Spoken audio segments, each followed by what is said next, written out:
Nous avons vu dans la précédente vidéo que nous pouvions définir des méthodes sur les classes. C'est quelque chose de tout à fait classique. Les classes définissent en général un certain nombre de méthodes que l'on utilise pour manipuler les attributs des instances. Cependant, je vous avais également expliqué que en Python, une caractéristique des classes, c'est qu'on peut créer nos objets qui se manipulent exactement comme des types built-in.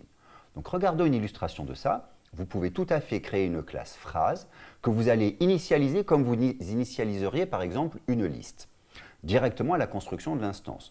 Vous pourriez également obtenir le nombre de mots directement avec l'instruction built-in, la fonction built-in len, faire un test d'appartenance directement avec l'instruction in, accéder par exemple au troisième mot avec la notation crochet comme on le ferait avec une liste, faire un print directement sur votre instance pour afficher par exemple la liste des mots affichés en colonne, ou alors si vous avez deux objets phrases, pouvoir les concaténer simplement avec une addition. Toutes ces opérations peuvent être implémentées sur votre propre méthode, sur votre propre classe phrase. La manière d'implémenter ça en Python est par l'intermédiaire de ce qu'on appelle des méthodes spéciales. Les méthodes spéciales commencent toutes par un double underscore et finissent toutes par un double underscore et sont appelées automatiquement lorsque l'on utilise par exemple une fonction built-in, un opérateur comme une addition ou alors une instruction comme le test d'appartenance avec in. Notamment, le test d'appartenance correspond à la méthode qui s'écrit double underscore contains double underscore. Dans cette vidéo, nous allons vous montrer comment vous pouvez exploiter ces méthodes spéciales pour implémenter pour votre propre objet phrase des comportements qui soient des comportements exactement les mêmes qu'avec les objets built-in. Reprenons la classe phrase que nous avons définie dans la précédente vidéo.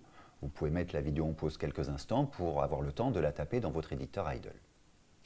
Donc maintenant que nous avons notre classe phrase avec la méthode initia, définissons maintenant une deuxième méthode, une méthode que je vais appeler nblettre,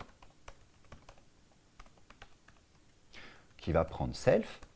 Je vous rappelle que ma méthode prend obligatoirement comme premier argument un argument qui va référencer mon instance, qu'on nomme conventionnellement self, et qui va simplement faire un return de self.maphrase, et évidemment un len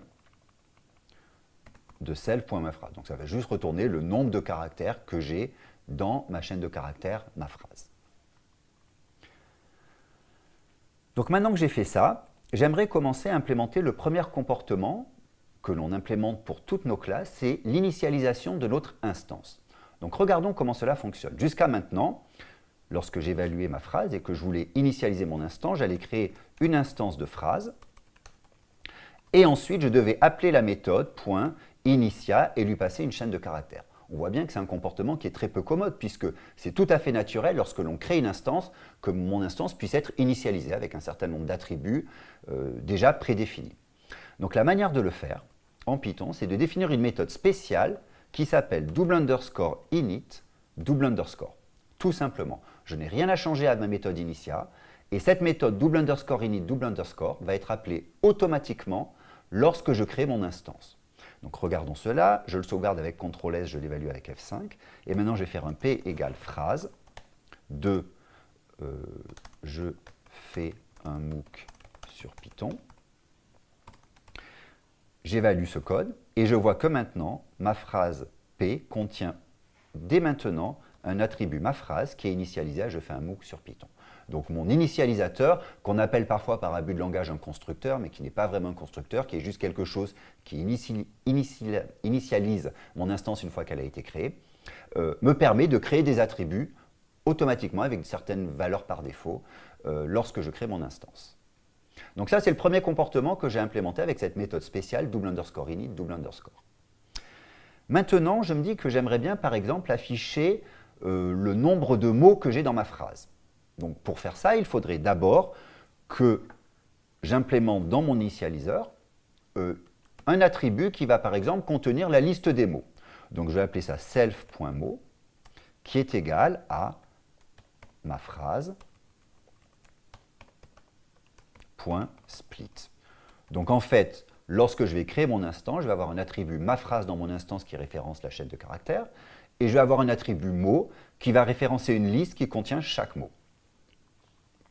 Ensuite, si je veux obtenir le nombre de mots avec la fonction built-in len, exactement comme je le ferais avec un type built-in, donc en faisant un len de p, je peux implémenter cela en définissant une méthode spéciale qui va s'appeler double underscore len, double underscore, et je lui passe évidemment self, puisque toutes mes méthodes doivent prendre obligatoirement self comme premier argument. Et que va faire ma méthode len? Ma méthode len, elle est supposée retourner un entier qui va retourner le nombre de mots.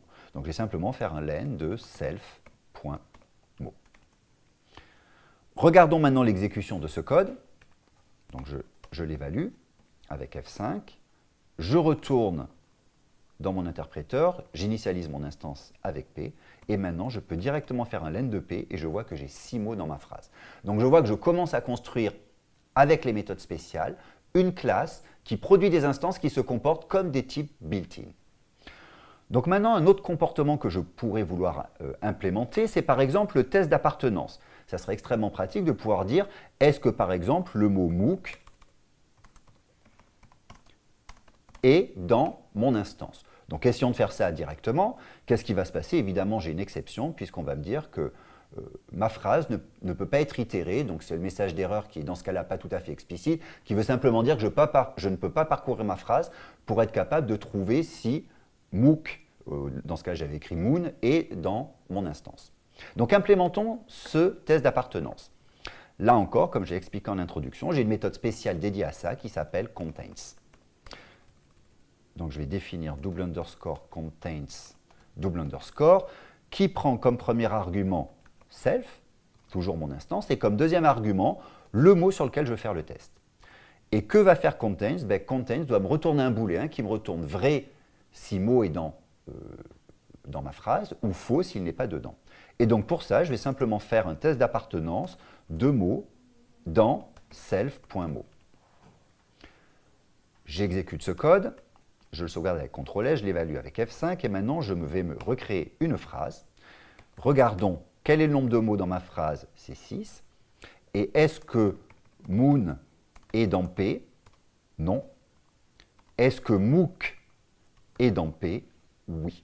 Donc on voit que je viens d'implémenter le test d'appartenance exactement comme je le ferais avec un type built-in, directement sur ma classe. Maintenant, la dernière méthode que je voudrais vous montrer, qui est une méthode très courante, qu'on implémente très souvent pour les classes, c'est la méthode qui permet de supporter la fonction built-in print. Que se passe-t-il si je fais un print de P? Je vois que je vais voir l'objet, l'adresse de l'objet, ce qui a assez peu d'intérêt.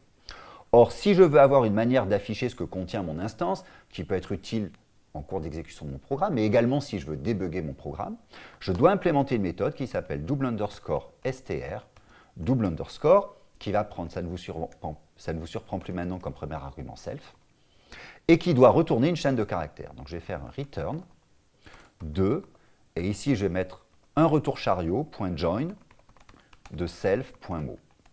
Donc en fait, que va me retourner ma méthode double underscore str double underscore? Simplement les mots affichés sur une colonne. J'évalue cela avec F5, je recrée ma phrase, et maintenant regardons, est-ce que j'ai bien toujours le nombre de mots? Oui. Est-ce que MOOC est dans ma phrase? Oui. Et que contient ma phrase? Je fais un print de P et je vois les mots s'afficher sur une colonne. Nous venons de voir les méthodes spéciales et nous avons vu que ces méthodes spéciales permettent de créer vos propres classes qui se comportent comme des types built-in. C'est donc extrêmement souple, extrêmement puissant. Nous avons vu dans cette vidéo juste un petit sous-ensemble des méthodes spéciales qui existent, mais il existe autour d'une centaine de méthodes spéciales et vous en verrez un grand nombre dans les compléments. Il faut savoir également que ces méthodes spéciales peuvent constituer ce que l'on appelle un protocole, notamment le protocole d'itération, le protocole de context manager que nous aborderons dans une prochaine vidéo. À bientôt!